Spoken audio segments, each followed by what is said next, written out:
من یضمن لی ما بین لحیہ وما بین رجلہ، دو چیزوں کی ضمانت تم مجھے دے دو۔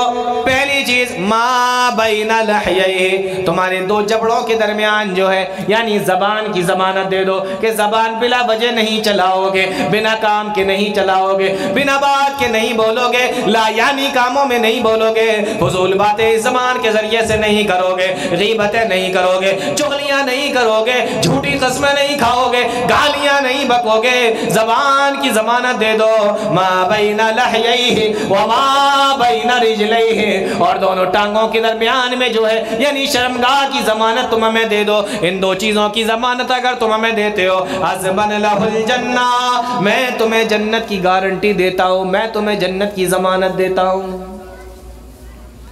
زبان بڑی اہم چیز ہے میرے بھائی، اسی کی وجہ سے انسان جنت میں جائے، اسی کی وجہ سے انسان جہنم میں چلا جائے، اور بھاری تعداد میں لوگ اس کی وجہ سے جہنم کے اندر جائے۔ ایک لمبی حدیث ہے، پیارے نبی صلی اللہ علیہ وسلم اپنے صحابی کو، اور صحابی رسول کون ہے؟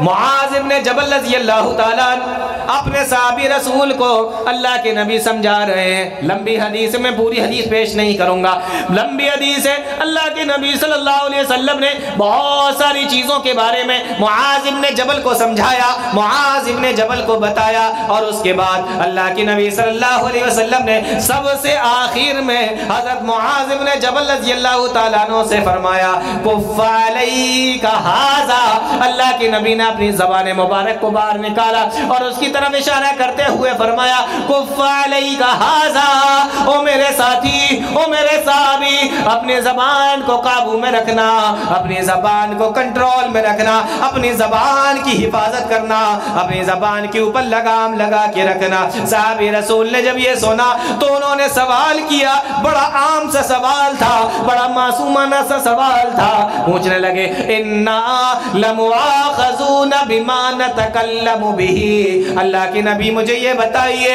کیا ہم اپنی زبان سے جو باتیں بولتے ہیں اس بات کے اوپر بھی ہماری پکڑ ہوگی؟ کیا اللہ تعالیٰ اس پر بھی ہم سے سوال کرے گا؟ کیا اس بات پر بھی ہمیں جہنم کے اندر ڈالا جا سکتا ہے؟ پیارے نبی صلی اللہ علیہ وسلم نے فرمایا هَلْ يَكُبُّ النَّاسَ النَّارَ فِي وُجُوهِهِمْ إِلَّا حَصَائِدُ أَلْسِنَتِهِمْ، او میرے صحابی، یہی زبان کی وجہ سے تو کتنے لوگ جہنم کے اندر اوندے منہ ڈال دیے جائیں گے، جہنم کے اندر منہ کے بل گھسیٹ کر پھینک دیے جائیں گے۔ کو سمجھ میں آ رہی بات؟ کتنا ضروری ہے زبان کو کنٹرول میں رکھنا۔ کچھ بھی بول رہے ہیں، کہیں بھی بول رہے ہیں، کتنا بھی بول رہے ہیں، کیسا بھی بول رہے ہیں، مردوں کے اندر وہی عادت، عورتوں کے اندر وہی عادت۔ پہلے تو مشہور تھا کہ عورتیں باتیں بہت کرتی ہیں، لیکن اب یہ معاملہ صرف عورتوں کے ساتھ نہیں رہ گیا، اب مردوں کا معاملہ بھی دیکھو، مردوں کے بارے میں بھی یہی آتا ہے، جہاں بیٹھے ہوں گے صرف باتیں چل رہی ہیں، اور لا یعنی باتیں، بیکار کی باتیں، فضول باتیں۔ اللہ اکبر، خود بھی زبان سے گناہ کر رہے ہیں اور بنا وجہ کے بول رہے ہیں، اور باتیں بھی ایسی بول رہے ہیں، کسی کو مکاری سکھا رہے ہوں گے، کسی کو چالاکی سکھا رہے ہوں گے، کسی کو فریب سکھا رہے ہوں گے، کسی کو جھوٹ بولنا سکھا رہے ہوں گے، کسی کو دند فند سکھا رہے ہوں گے، کسی کے بارے میں غیبتیں کر رہے ہوں گے، اور ایک تو لا یعنی باتیں بول رہے ہیں، اور پھر اس میں بول بھی رہے ہیں وہ باتیں جس سے اور انسان کے اوپر گناہ پڑے۔ یہ ہمارا حال ہے۔ آئیے قرآن کریم کی اس آیت کریمہ کی طرف جس کو میں نے خطبے کے بعد پڑھا تھا، غور سے سنیں اس آیت کو۔ اللہ تعالیٰ کیا فرماتا ہے، ہمیں ہوش ہی نہیں ہے ہم کیا بولتے ہیں، کتنا بولتے ہیں۔ دیکھو قرآن کریم کیا کہتا ہے، اللہ کا قرآن کہتا ہے، سورہ قاف کی آیتیں، اور سورہ قاف وہ سورت ہے اللہ کے نبی صلی اللہ علیہ وسلم ہر جمعے میں اپنے خطبے کے اندر سورہ قاف پڑھا کرتے تھے۔ سورہ قاف 26ویں پارے کے اندر ہے، تقریباً 3 صفحے کی سورت ہے۔ پیارے نبی صلی اللہ علیہ وسلم اپنے جمعے کے اندر ہر خطبے میں اس کو پڑھا کرتے تھے۔ اسی سورہ قاف کی آیتیں اللہ کا قرآن کہتا ہے اِذْ يَتَلَقَّى الْمُتَلَقِّيَانِ عَنِ الْيَمِينِ وَعَنِ الشِّمَالِ قَعِيدٌ، جب دو لکھنے والے لکھ لیتے ہیں، اللہ اکبر، ہمارے ڈرنے کے لیے نا اتنا جملہ ہی کافی ہے۔ اِذْ يَتَلَقَّى الْمُتَلَقِّيَانِ، جب دو لکھنے والے لکھ لیتے ہیں، عن الیمینی ایک دائیں طرف لکھتا ہے، وعن الشمال اور ایک بائیں طرف لکھتا ہے، قعید جو بیٹھے ہوئے ہیں، یعنی ایک دائیں طرف بیٹھا ہوا ہے اور ایک بائیں طرف بیٹھا ہوا ہے، یہ دو لکھنے والے ہیں، اور جب یہ لکھ لیتے ہیں، اے اللہ یہ کیا لکھتے ہیں اور یہ کون ہے؟ اللہ کا قرآن کہتا ہے وَإِنَّ عَلَيْكُمْ لَحَافِظِينَ كِرَامًا كَاتِبِينَ يَعْلَمُونَ مَا تَفْعَلُونَ، یہ اللہ تعالیٰ نے تمہارے اوپر محافظ بٹھائے ہیں، یہ اللہ تعالیٰ نے تمہارے اوپر نگراں بٹھائے ہیں، اللہ تعالیٰ نے یہ تمہارے اوپر محافظ بٹھائے ہیں۔ وَإِنَّ عَلَيْكُمْ لَحَافِظِينَ، یہ تمہارے اوپر محافظ بیٹھے ہوئے ہیں، چوکیدار بیٹھے ہوئے ہیں، یہ اللہ تعالیٰ نے تمہارے اوپر نگراں بٹھائے ہیں۔ اور کون ہے؟ فرمایا یہ اللہ کے فرشتے ہیں، کرامن، یہ اللہ تعالیٰ کے فرشتے ہیں، یہ اللہ تعالیٰ کے بزرگ فرشتے ہیں، کرامن عزت والے فرشتے ہیں۔ ہمارے سامنے کوئی عزت والا آدمی کھڑا ہو، بڑا آدمی کھڑا ہو، تو ہم اس کے سامنے بولتے ہی نہیں، اپنی زبان کو بند رکھتے ہیں، کم بولتے ہیں، اور اگر بولنا بھی پڑے تو جی جناب سر اس طریقے سے بات کرتے ہیں، کم بات کرتے ہیں، کم بولتے ہیں، سامنے والے کی عزت کرتے ہیں۔ اگر ہمارے سامنے کوئی آفیسر کھڑا ہو، ہم اس کے سامنے زیادہ نہیں بولتے، بولتے بھی ہیں تو بڑے حساب کتاب سے بولتے ہیں۔ اللہ کا قرآن کہتا ہے کہ یہ دو ہیں، اللہ تعالیٰ کی طرف سے نگراں ہیں، تمہارے دائیں اور بائیں جانب ہے، اور کیا ہے؟ کرامن، یہ بزرگ ہے، یہ عزت والے ہیں۔ اللہ اکبر۔ اور ہم کبھی ان کی عزت نہیں کرتے، ہمیں گالی بکنا ہے تو بک رہے ہیں، ہمیں جھوٹ بولنا ہے تو بول رہے ہیں، ہمیں بہتان لگانا ہے تو لگا رہے ہیں، اگر ہمیں کسی سے لڑنا ہے تو لڑ رہے ہیں، اگر ہمیں کسی کے اوپر جھوٹ بولنا ہے تو بول رہے ہیں، ہم ان کی کوئی عزت نہیں کرتے۔ اللہ کا قرآن کہتا ہے یہ عزت والے ہیں، ہم ان کی کوئی عزت نہیں کرتے۔ ان علیکم لحافظین کرامن، یہ اللہ کے باعزت فرشتے ہیں، عزت والے فرشتے ہیں۔ اللہ کے بندو ان کی عزت کرو۔ ہمارے دائیں بھی بیٹھے ہیں اور بائیں جانب بھی ہیں۔ اور مفسر نے بڑی پیاری بات لکھی ہے کہ اللہ تعالیٰ نے فرمایا قعید، بیٹھے ہوئے، یہ نہیں کہا لیٹے ہوئے، یہ نہیں کہا لیٹے ہوئے، اور یہ بھی نہیں کہا کہ کھڑے ہوئے ہیں۔ کسی انسان کو پہرے داری پہ اگر لگا دو، یا کسی انسان کو کسی جگہ کسی کام پہ لگا دو، لیٹے گا تو سو جائے گا، امید ہے کہ سو جائے گا، غفلت کا شکار ہو جائے گا، لاؤ کربٹیں بدل لیتے ہیں، تھوڑا دیکھتے ہیں کیا ہے۔ کھڑا کر دو تو کھڑے کھڑے تھک جائے گا، لیکن کسی جگہ بٹھاؤ تمہیں یہ کام ہے تو انسان بیٹھ کر کام کر لے گا۔ اور خاص طور سے جب لکھنے پڑھنے کا کام ہو تو وہ لیٹ کر نہیں کر پائے گا، یا کرے گا تو اتنے اچھے طریقے سے نہیں کرے گا، یا کھڑے ہو کر نہیں کرے گا۔ جتنے بہتر طریقے سے انسان بیٹھ کر لکھنے پڑھنے کا کام کر سکتا ہے، اللہ نے فرمایا قعید، یہ بیٹھے ہوئے۔ جس سپاہی کو دیکھا ہے نا، بیٹھا رہتا ہے، دشمن کی طاق، بیٹھے ہوئے ہیں بالکل چاقو چوبند اور چست طریقے سے۔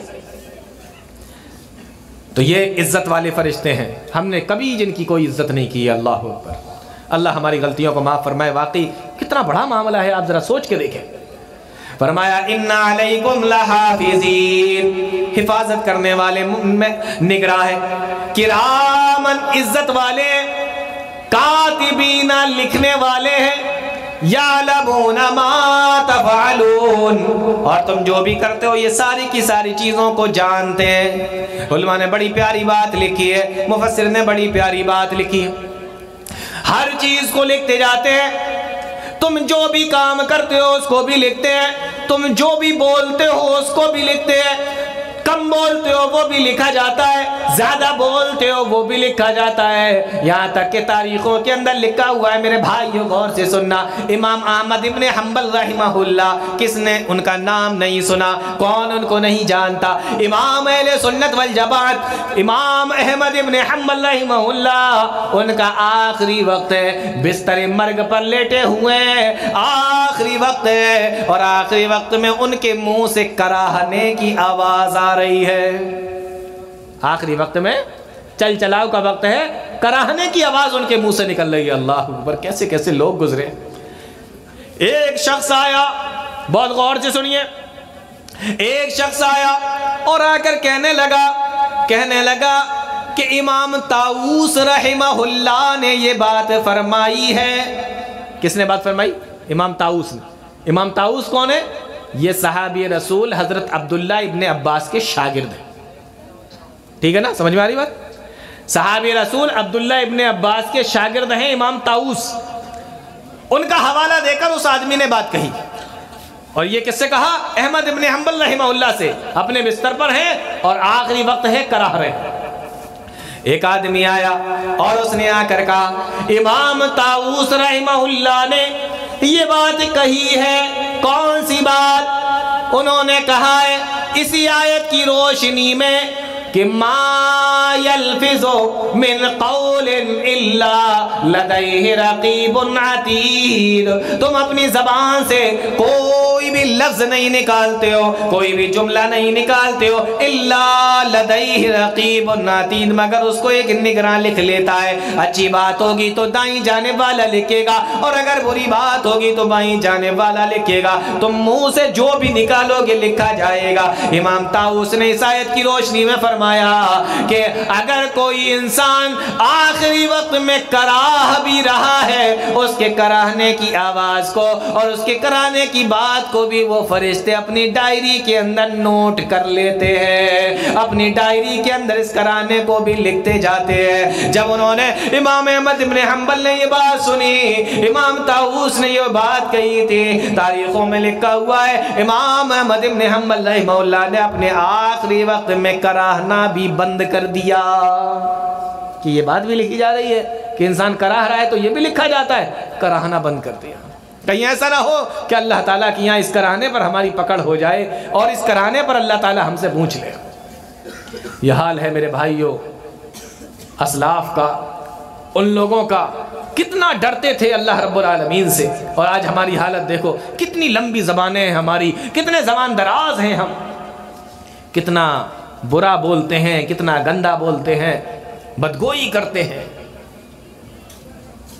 تو میں بتا یہ رہا تھا، اللہ تعالیٰ کا قرآن کہتا ہے ایک لکھنے والا دائیں جانب ہے اور ایک لکھنے والا بائیں جانب ہے، اور جو بھی تم کرتے ہو وہ لکھ رہا ہے، ساری چیزیں ریکارڈ ہو رہی ہیں، ساری چیزیں لکھی جا رہی ہیں، اچھی چیزوں کو بھی لکھا جا رہا ہے اور بری چیزوں کو بھی، بری باتوں کو بھی لکھا جا رہا ہے، تمہارے ہر قول کو لکھا جا رہا ہے، تمہارے ہر فعل کو لکھا جا رہا ہے، تم جو خیر کی باتیں بولتے ہو وہ بھی لکھا جاتا ہے، اور جو تم شر کی باتیں بولتے ہو، برائی کی باتیں بولتے ہو، وہ ساری کی ساری لکھی جاتی ہیں۔ اللہ یہ جب لکھا جائے گا تو ان کا کیا ہوگا؟ اللہ کا قرآن کہتا ہے کہ کل جب قیامت کا دن ہوگا اور یہ سارے کے سارے انسان میرے سامنے آئیں گے، اور جب یہ میرے سامنے لا کے رکھ دیے جائیں گے، میرے سامنے کھڑا کر دیا جائے گا ان کو، اللہ کا قرآن کہتا ہے وَكُلَّ إِنسَانٍ أَلْزَمْنَاهُ طَائِرَهُ فِي عُنُقِهِ وَنُخْرِجُ لَهُ يَوْمَ الْقِيَامَةِ كِتَابًا يَلْقَاهُ مَنشُورًا، اسی کتاب کو ان کی گردنوں کے اندر لٹکا دیا جائے گا، اسی نامہ اعمال کو ان کی گردنوں کے اندر لٹکا دیا جائے گا، اور کہا جائے گا اقرا کتابک، پڑھ لے اپنی کتاب کو، کفا بنفسک اليوم علیک حسیبا، آج تو تو اپنا حساب کرنے کے لیے خود ہی کافی ہے۔ اپنی کتاب کو پڑھنے کے بعد، اپنے نامہ اعمال کو دیکھنے کے بعد آج تجھے خود پتا چل جائے گا کہ تو جنتی ہے یا تو جہنمی ہے، تو جنتیوں والا کام کر کے آیا ہے یا جہنمیوں والا کام کر کے آیا ہے، آج تجھے خود ہی پتا چل جائے گا۔ کسی نے ایک بڑی پیاری بات کہی تھی کہ انسان جو کچھ بولتا ہے نا، اس کو لگتا ہے کہ کہیں کوئی ریکارڈنگ نہیں ہے، کہیں کچھ نہیں چل رہا ہے، موبائل کے اندر ریکارڈنگ آتی ہے۔ انسان اگر اپنے موبائل کی ریکارڈنگ چالو کر کے اپنی جیب میں رکھ لے اور پورے دن وہ جو کچھ بولتا ہے اس کو ریکارڈ ہونے دے، اور شام کے وقت میں پھر وہ اپنی ریکارڈنگ خود سنے صرف ایک دن کی، آپ یقین کریں انسان اپنی ریکارڈنگ خود نہیں سن پائے گا کہ آج اس نے دن بھر میں بولا کیا ہے، کیسی جاہلانہ، بے وقوفانہ، بری، گندی اور گناہوں والی باتیں کری ہیں اس نے، اپنی ریکارڈنگ انسان خود نہیں سن پائے گا۔ سوچو پوری زندگی کی ریکارڈنگ ہے، پوری زندگی کا ریکارڈ ہے اللہ تعالیٰ کے پاس میں۔ اللہ کا قرآن کہتا ہے گلے کے اندر ڈال دیا جائے گا اور کہا جائے گا اقرا کتابک کتاب کو پڑھ لے، بے کفا بنفسک الیوم علیک حسیبا، آج تو اپنا حساب کرنے کے لیے خود ہی کافی ہے۔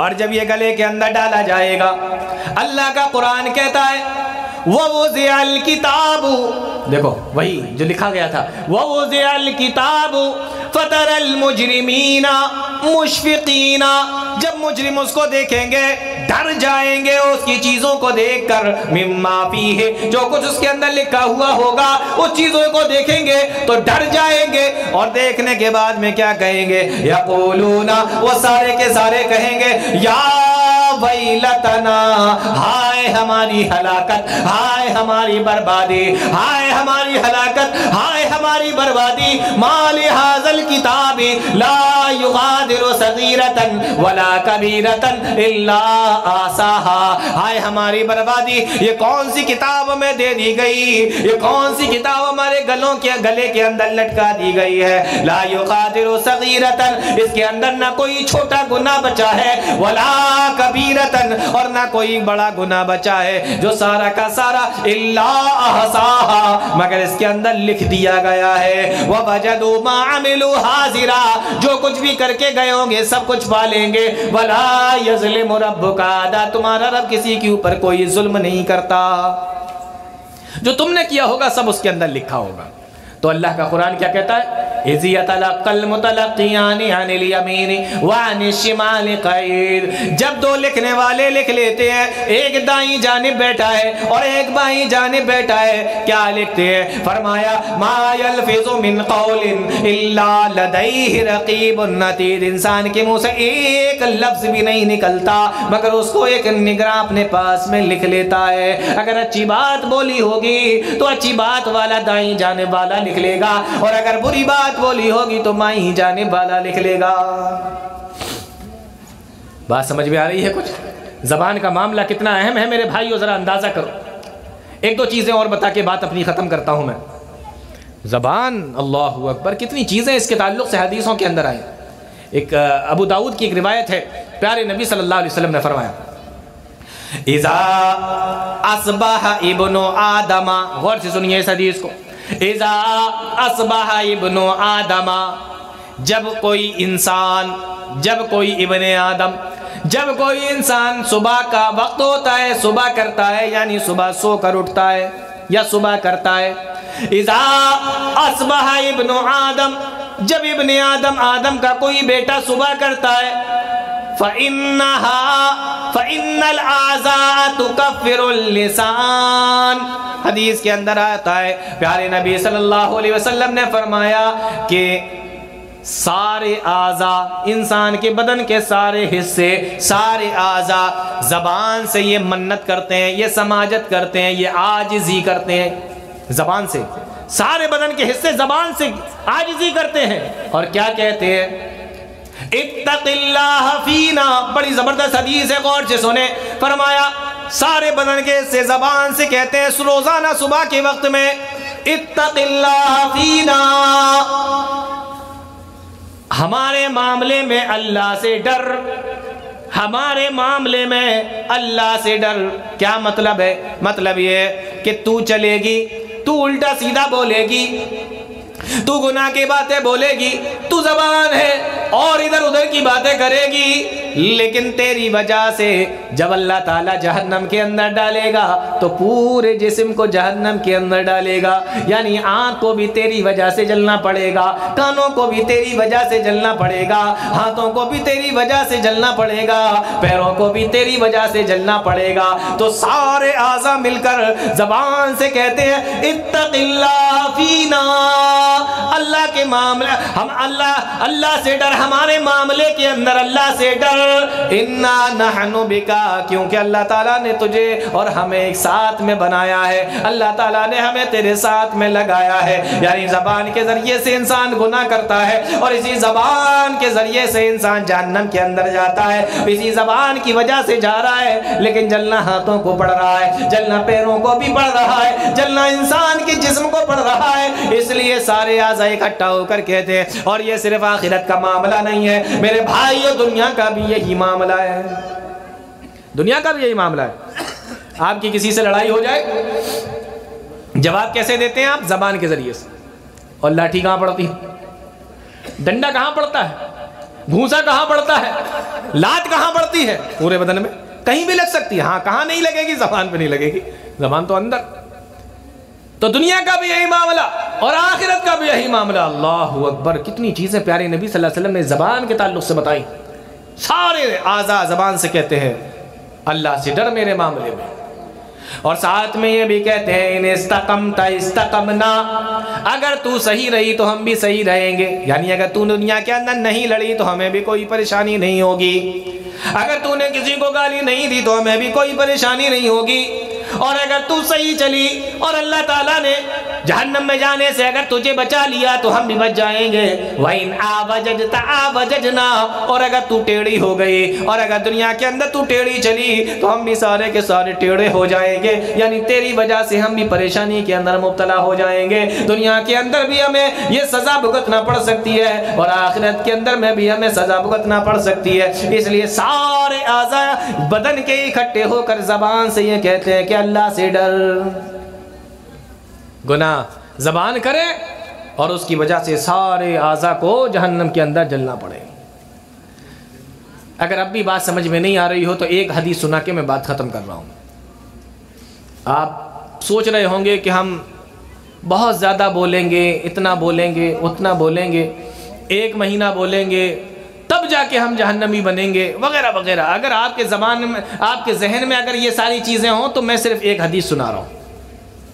کیا آپ اس بات کا اندازہ کر سکتے ہیں کہ انسان صرف ایک جملہ, ایک کلمہ بولنے کی وجہ سے جہنم میں جا سکتا ہے؟ ایک زبان سے کلمہ نکالا, ایک جملہ نکالا, ایک بات نکالی اور اس کی وجہ سے انسان جہنم کے اندر چلا جائے. ایسا ہو سکتا ہے؟ جی بالکل ہو سکتا ہے. پیارے نبی صلی اللہ علیہ وسلم نے فرمایا, صحیح حدیث ہے, ان العبد لا يتكلم, غور سے سنیے, ان العبد لا يتكلم بالكلمة من رضوان اللہ لا يلقي لها بالا. اللہ کے نبی فرماتے ہیں انسان, بندہ اپنی زبان سے ایک کلمہ کہتا ہے, ایک جملہ کہتا ہے, ایک لفظ اپنی زبان کے ذریعے سے نکالتا ہے اللہ تعالیٰ کو خوش کرنے کے لیے, اللہ تعالیٰ کی خوشنودی حاصل کرنے کے لیے. یعنی انسان اچھی باتیں بولنے کی کوشش کرتا ہے. مان لیجیے آپ لوگوں نے تقریر سنی اور آج سے سوچ لیا کہ ہم اچھی باتیں بولا کریں گے, لیکن آپ کو پتہ نہیں ہے کہ کتنی اچھی باتیں بولنا ہے, کون کون سی اچھی باتیں ہیں. آپ سوچ سمجھ کر بولتے ہیں, کم بول پاتے ہیں. ظاہر سی بات ہے ایک عالم ہوگا وہ آپ کو زیادہ اچھی باتیں بتا سکے گا, ایک حافظ ہوگا وہ زیادہ قرآن کی تلاوت کر سکے. اس طریقے سے جو جتنا زیادہ جاننے والا ہوگا اتنا زیادہ اچھی باتیں بولے گا. کچھ لوگ ایسے بھی ہوتے ہیں جن کو اسلام کی زیادہ نالج نہیں ہوتی تو وہ کم بول پاتے ہیں. ان العبد لا يتكلم بالكلمة من رضوان اللہ, بے شک بندہ اپنی زبان سے ایک جملہ نکالتا ہے, ایک بات نکالتا ہے, ایک بات کہتا ہے اور اس جملے کے ذریعے سے وہ اللہ تعالیٰ کو خوش کرنا چاہتا ہے, اللہ تعالیٰ کو راضی کرنا چاہتا ہے. اور فرمایا لا يلقي لها بالا, لیکن وہ جملہ کوئی بہت بڑا نہیں ہوتا.